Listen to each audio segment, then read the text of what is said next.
দেশের অন্তত ৪৩ জেলায় বইছে মৃদু থেকে তীব্র তাপপ্রবাহ।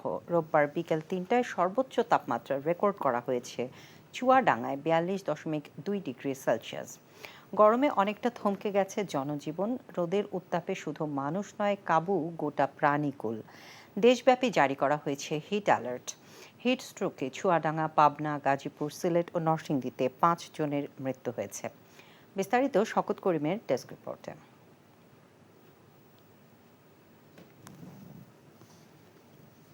উল্কা ছড়াচ্ছে প্রকৃতি, এরই বৈরী রুদ্র মূর্তি।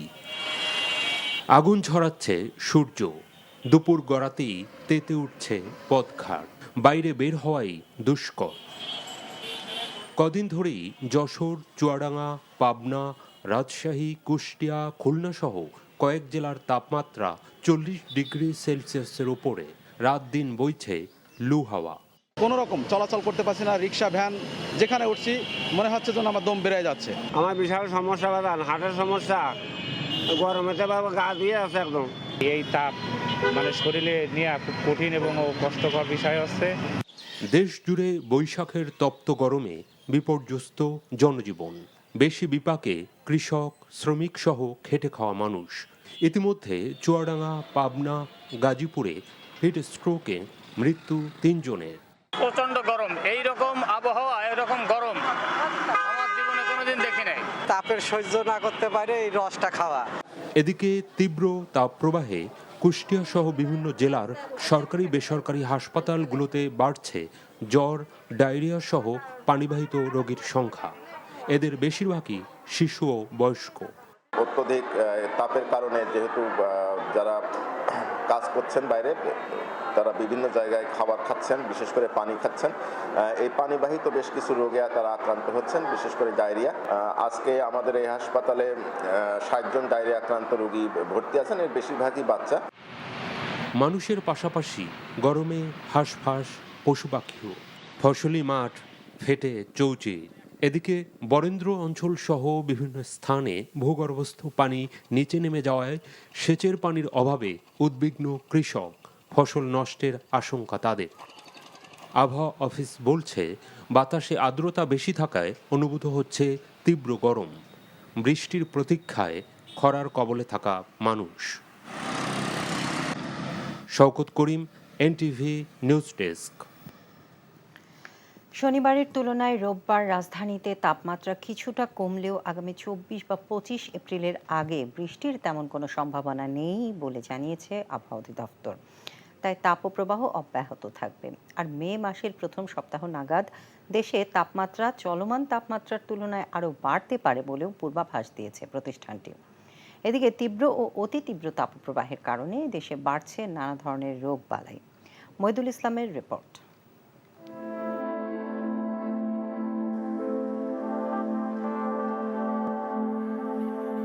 বৈশাখে গনগনে সূর্যের তীব্র তাপপ্রবাহে ওষ্ঠাগত মানুষ একটু ছায়া পেলেই আশ্রয় নেয়ার চেষ্টা। তৃষ্ণা নিবারণ করতে মানুষের পাশাপাশি পশু পাখিও যেন জল খুঁজে ফেরে প্রতিনিয়ত। গত কয়েকদিনে তাপপ্রবাহে এমন অবস্থা রাজধানী সহ দেশ জুড়ে। যে রোদের জন্য তো বট গাছের নিচে আসে টিপলে আইলে তৃতীয়বার এটা টিপলে যাইতে মন চায় না। আবহাওয়া অধিদপ্তর বলছে, বিগত কয়েক বছরে এপ্রিলে যে পরিমাণ বৃষ্টিপাত রেকর্ড করা হয় এবছর সেই তুলনায় অনেক কম। আর আগামী ২৪ বা ২৫ এপ্রিলের আগে রাজধানীতে তেমন বৃষ্টির সম্ভাবনা নেই বলেও জানিয়েছে প্রতিষ্ঠানটি। তাই তাপপ্রবাহ অব্যাহত থাকবে। রোববার দেশে সর্বোচ্চ তাপমাত্রা রেকর্ড করা হয় চুয়াডাঙ্গায় ৪২.২ ডিগ্রি সেলসিয়াস। আর রাজধানীতে সর্বোচ্চ তাপমাত্রা রেকর্ড করা হয় ৩৮.২ ডিগ্রি সেলসিয়াস। ২৪-২৫ তারিখে বিচ্ছিন্নভাবে হয়তো দু এক জায়গায় কিছু বৃষ্টিপাতের সম্ভাবনা আছে, তবে উল্লেখযোগ্য এরকম বড় আকারে কোনো বৃষ্টিপাতের সম্ভাবনা নেই। ফলে ২৪-২৫ তারিখে কিছুটা তাপমাত্রা কমতে পারে। আর এখন যে তাপমাত্রা আছে, যে তীব্র থেকে অতি তীব্র, এর পাশাপাশি কিন্তু এই যে তাপমাত্রা যেটা আছে, সর্বোচ্চ তাপমাত্রা সেটা স্বাভাবিকের চেয়ে ১ থেকে ২ ডিগ্রি সেলসিয়াস বেশি আছে। পাশাপাশি কিন্তু সর্বনিম্ন যে তাপমাত্রা, অর্থাৎ রাতের যে তাপমাত্রা, সেটা কিন্তু স্বাভাবিকের চেয়ে ৪ থেকে ৫ ডিগ্রি সেলসিয়াস পর্যন্ত বেশি আছে। এদিকে তীব্র গরমের কারণে বাড়ছে হিট স্ট্রোক সহ নানা ধরনের রোগবালাই। হাসপাতালে বাড়ছে রোগীদের ভিড়। তাই গরমের মধ্যে জরুরি প্রয়োজন ছাড়া ঘর থেকে বের না হওয়ার পরামর্শ চিকিৎসকদের। শিশু বড়রা সহই ভাইরাস জ্বরে আক্রান্ত হচ্ছে, শিশুদের মধ্যে ভাইরাল নিউমোনিয়া এবং ভাইরাসজনিত ডায়রিয়াও আমরা দেখছি। সব মিলে জনজীবন গরমে যেমন অতিষ্ঠ, গরমের কারণে যে রোগ বালাইগুলো হচ্ছে সে কারণেও কিন্তু প্রাণওষ্ঠাগত। এই অবস্থা থেকে বাঁচার জন্য আমরা বলবো সংবেদনশীল মানুষগণ তারা প্রয়োজন না হলে ঘরের বাইরে যাবেন না। একেবারেই যদি প্রয়োজন হয় যাবেন, সাথে বোতলে পানি নিয়ে যাবেন, প্রয়োজনে ছাতা নিয়ে বের হবেন এবং শরীরকে ঢেকে রাখে এমন ঢিলে ঢালা সুতির জামাকাপড় পরবেন, টাইট জামাকাপড় পরবেন না। তাপপ্রবাহের কারণে যখন অতিষ্ঠ মানুষ, তখন অনেকেই রাস্তার পাশের অনিরাপদ পানি এবং শরবত পানের কারণে আক্রান্ত হচ্ছেন ডায়রিয়া সহ পানিবাহিত নানা রোগে। তাই তৃষ্ণা নিবারণের জন্য সবাইকে নিরাপদ পানি পানের পরামর্শ চিকিৎসকদের। মইদুল ইসলাম, এনটিভি নিউজ, ঢাকা। তীব্র গরমে অসুস্থ হয়ে পড়া শিশু ও বয়স্কদের যথাযথ সেবা দিতে হাসপাতালগুলোতে খুব প্রয়োজন ছাড়া অন্য রোগে আক্রান্তদের ভর্তি না নিতে নির্দেশনা দেওয়া হয়েছে বলে জানিয়েছেন স্বাস্থ্যমন্ত্রী ডাক্তার সামন্তলাল সেন। রোববার দুপুরে সচিবালয় ব্রিফিংয়ে একথা বলেন তিনি। স্যালাইন ও প্রয়োজনীয় ঔষধের পর্যাপ্ত মজুদ আছে বলেও জানান মন্ত্রী। বয়স্ক এবং বাচ্চা তারা একদম প্রয়োজন ছাড়া যেন বাসার বাইরে না যায় এবং হাসপাতালগুলোতে কোনো কোল্ড কেস এখন ভর্তি করতে না হবে। কোল্ড মানে বলে কি, যেটা হার্ডি এক মাস পরে করলে কোনো অসুবিধা হবে না। একটা গোলমাল যেটা একক না, সেটা 2 সপ্তাহ পরে করলে হাসপাতালটাকে খালি রাখার জন্য বলছি যে যদি এরকম চাপ হয় তাহলে বাচ্চাদেরকে এবং বয়স্কদেরকে যেন সেটা ভর্তি করা হয়। এখন কোল্ড কেস কয়েকদিন বন্ধ থাকবে। আর আমাদের স্যালাইন এবং আমাদের পড়ান স্যালাইন থেকে শুরু করে সবার কাছে আমি আলাপ করছি। এখন পর্যন্ত আমি মনে করি আমাদের কন্ট্রোলে আছে। বিকাশে কম খরচে ক্যাশ আউটের লিমিট বেড়ে 50,000, প্রিয় এজেন্টও 2টা। অশুভ উদ্দেশ্যে সরকার বিএনপি নেতাকর্মীদের বিভিন্ন মামলায় সাজা দিয়ে কারা অন্তরীণ করার নির্মম খেলায় মেতে উঠেছে বলে অভিযোগ করেছেন বিএনপি মহাসচিব মির্জা ফখরুল ইসলাম আলমগীর। দিনাজপুর জেলা বিএনপির যুগ্ম সাধারণ সম্পাদক আব্দুস সাত্তার মিলন ও ঢাকা মহানগর বিএনপির সাজাপ্রাপ্ত 27 নেতাকর্মীর জামিন না মঞ্জুর করে কারাগারে পাঠানোর ঘটনায় উদ্বেগ প্রকাশ করে রোববার এক বিবৃতিতে এই অভিযোগ করেন তিনি। এই ঘটনা আওয়ামী লীগ সরকারের চলমান অপকর্মের নিরবিচ্ছিন্ন অংশ বলে অভিযোগ মির্জা ফখরুলের। এই ধরনের জুলুম নির্যাতন বন্ধ না হলে দেশ চরম নৈরাজ্যের দিকে যাবে উল্লেখ করে বন্দী নেতাকর্মীদের মুক্তির দাবি জানান তিনি। জনগণ বর্তমান সরকারের ভয়াবহ দুঃশাসন প্রতিরোধ আন্দোলন সংগ্রামে আরও বলিয়ান হয়ে উঠেছে বলেও মন্তব্য করেন বিএনপি মহাসচিব। বিএনপির নেতিবাচক কর্মকাণ্ডের প্রতি জনগণের কোনো আগ্রহ নেই বলে মন্তব্য করেছেন আওয়ামী লীগের সাধারণ সম্পাদক ওবায়দুল কাদের। তিনি বলেছেন, বিএনপির প্রতি জনগণের এক ধরনের ঘৃণা রয়েছে, যে কারণে জনগণ বারবার তাদের প্রত্যাখ্যান করেছে।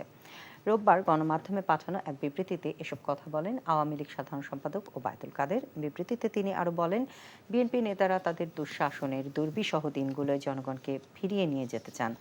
আওয়ামী লীগ অভূতপূর্ব উন্নয়ন, অগ্রগতি ও ইতিবাচক পরিবর্তনের মাধ্যমে দেশ ও দেশের জনগণকে সামনের দিকে এগিয়ে নিয়ে যাচ্ছে, যা দেখে বিএনপির গাত্রদাহ হচ্ছে। বিভিন্ন সময় বিএনপি ও তার দোসরদের যৌথ উদ্যোগে প্রযোজিত পরিচালিত সব ষড়যন্ত্র ব্যর্থ হওয়ায় তারা আরও বেপরোয়া হয়ে ওঠার চেষ্টা করছে বলেও বিবৃতিতে উল্লেখ করা হয়। তারা দেশের জনগণের মধ্যে বিভ্রান্তি ছড়িয়ে উস্কানি সৃষ্টির পায়তারা করছে। বিএনপি মহাসচিব মির্জা ফখরুলের সাম্প্রতিক বক্তব্যের সমালোচনা করে আওয়ামী লীগের সাধারণ সম্পাদক বলেন, বিএনপি নিজেই রাজনৈতিকভাবে টালমাটাল অবস্থায় রয়েছে। দিন দিন তারা দেশ, রাষ্ট্র ও জনগণকে শত্রুতে পরিণত করে চলেছে। কাতারের আমির Sheikh Tamim bin Hamad Al Thani 2 দিনের সফরে আজ ঢাকা আসছেন। গত জানুয়ারিতে সরকার গঠনের পর মধ্যপ্রাচ্যের কোনো দেশ থেকে এটিই প্রথম উচ্চ পর্যায়ের সফর। আমিরের ঢাকা সফরের সময় 2 দেশের মধ্যে 6টি চুক্তি এবং 5টি সমঝোতা স্মারক সই হওয়ার সম্ভাবনা আছে বলে জানিয়েছেন পররাষ্ট্রমন্ত্রী ডক্টর হাসান মাহমুদ। সফর উপলক্ষে রোববার আয়োজিত এক সংবাদ সম্মেলনে তিনি জানান, চুক্তিগুলো হচ্ছে দ্বৈত কর পরিহার, আইনগত বিষয়ে সহযোগিতা, সাগর পথে পরিবহন, বিনিয়োগ উন্নয়ন ও সুরক্ষা, দণ্ডপ্রাপ্ত ব্যক্তিদের বদলি ও যৌথ ব্যবসা পরিষদ গঠন সংক্রান্ত চুক্তি। আর সমঝোতা স্মারকের মধ্যে রয়েছে শ্রমশক্তি বিষয়ে সমঝোতা স্মারক, বন্দর পরিচালনা, উচ্চশিক্ষা, বৈজ্ঞানিক গবেষণা, যুব ও ক্রীড়া সহযোগিতা এবং কূটনৈতিক প্রশিক্ষণ সহযোগিতা। সফরের তাৎপর্য বিষয়ে পররাষ্ট্রমন্ত্রী বলেন, কাতার মধ্যপ্রাচ্যে বাংলাদেশের অন্যতম শ্রমবাজার, যেখানে প্রায় 4 লাখ বাংলাদেশি কর্মরত আছেন। এই সফরে 11টি দ্বিপক্ষীয় দলিল স্বাক্ষরের কথা রয়েছে, তার মধ্যে 6টি চুক্তি এবং 5টি সমঝোতা স্মারক। এবং এই সফরটি অত্যন্ত তাৎপর্যপূর্ণ, কারণ কাতার হচ্ছে পেট্রোলিয়াম ও প্রাকৃতিক গ্যাস সমৃদ্ধ সর্বোচ্চ গড় মাথাপিছু আয়ের দেশ। কাতার একটি শক্তিশালী অর্থনীতির দেশ। ভূ রাজনৈতিক অবস্থান ও কূটনৈতিক তৎপরতা ও মধ্যস্থতার কারণে মধ্যপ্রাচ্যে একটি প্রভাবশালী দেশ হিসাবে পরিচিত কাতার। কাতার মধ্যপ্রাচ্যে বাংলাদেশের অন্যতম সহবাজার, যেখানে প্রায় 4 লক্ষ বাংলাদেশি কাজ করছে। বাংলাদেশ ব্যাংক, দুদক এবং এনবিআর এর মতো রাষ্ট্রের গুরুত্বপূর্ণ প্রতিষ্ঠানগুলো ঠিকভাবে কাজ করছে না বলে অভিযোগ অর্থনীতিবিদদের।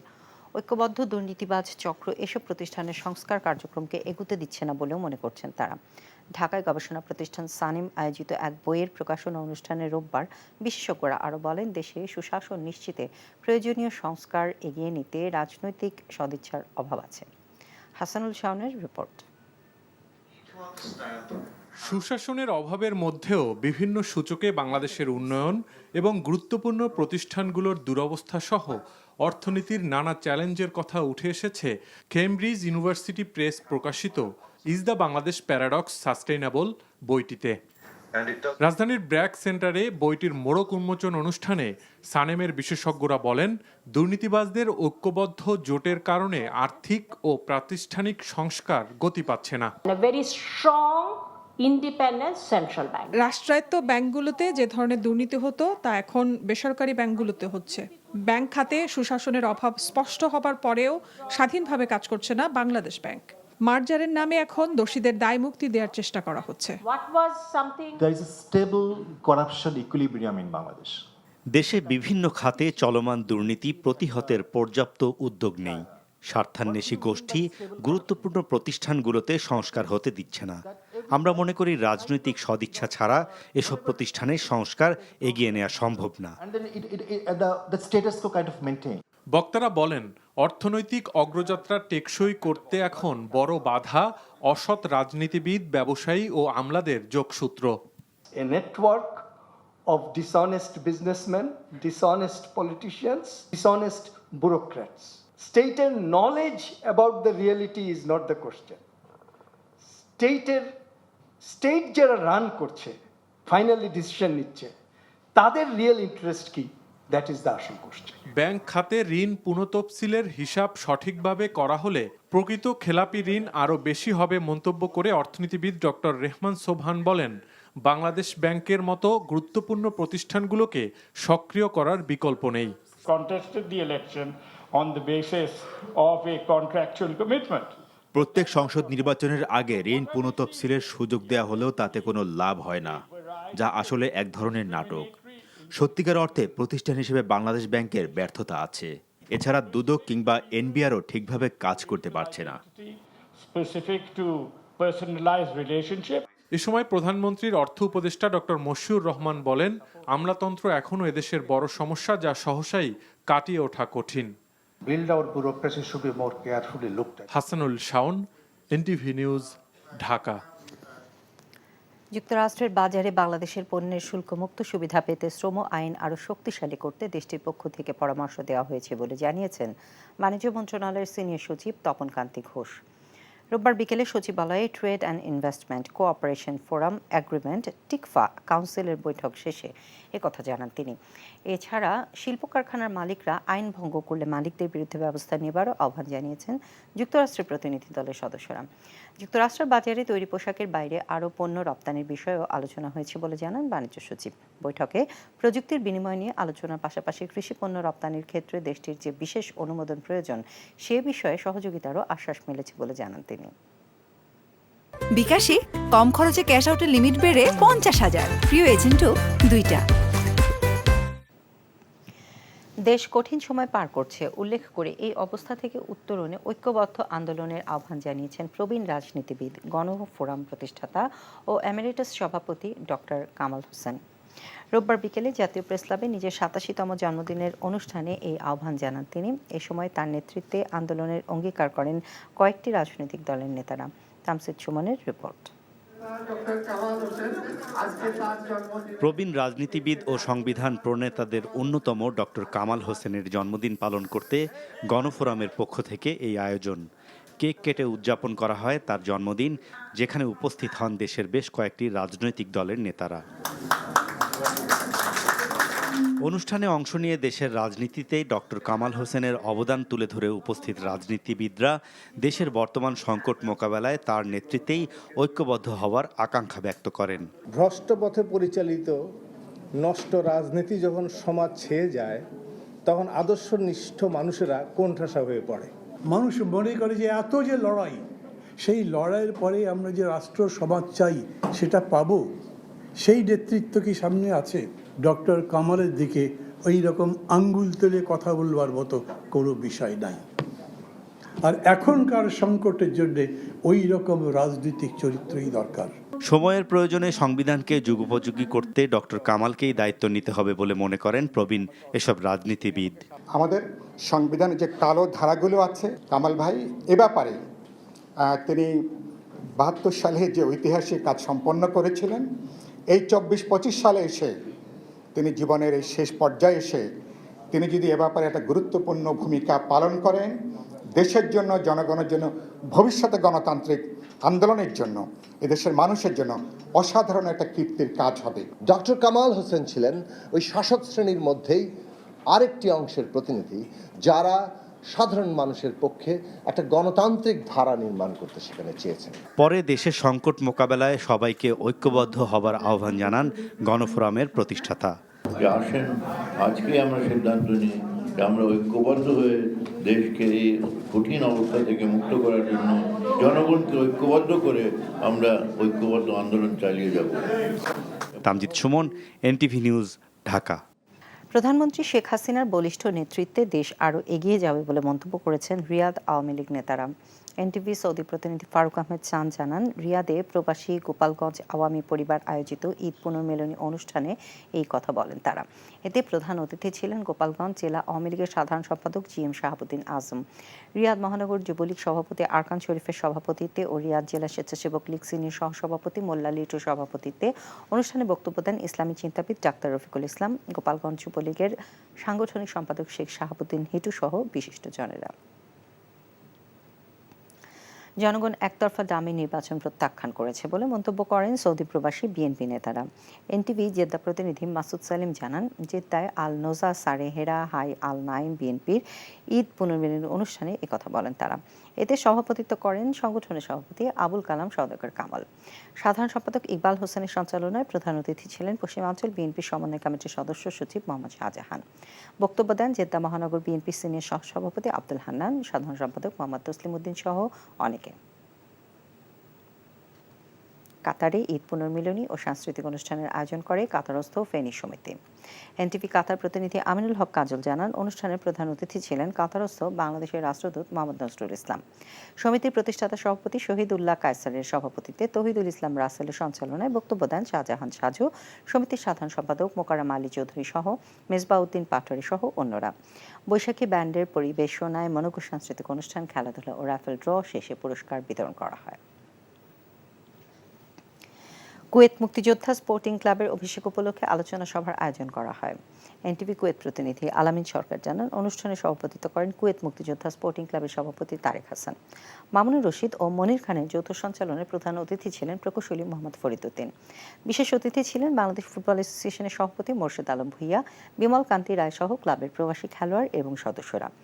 অভিষেক অনুষ্ঠানে ক্লাবের জার্সি উন্মোচন করা হয়। বিকাশে কম খরচে ক্যাশ আউটের লিমিট বেড়ে 50,000, প্রিয় এজেন্টও 2টা।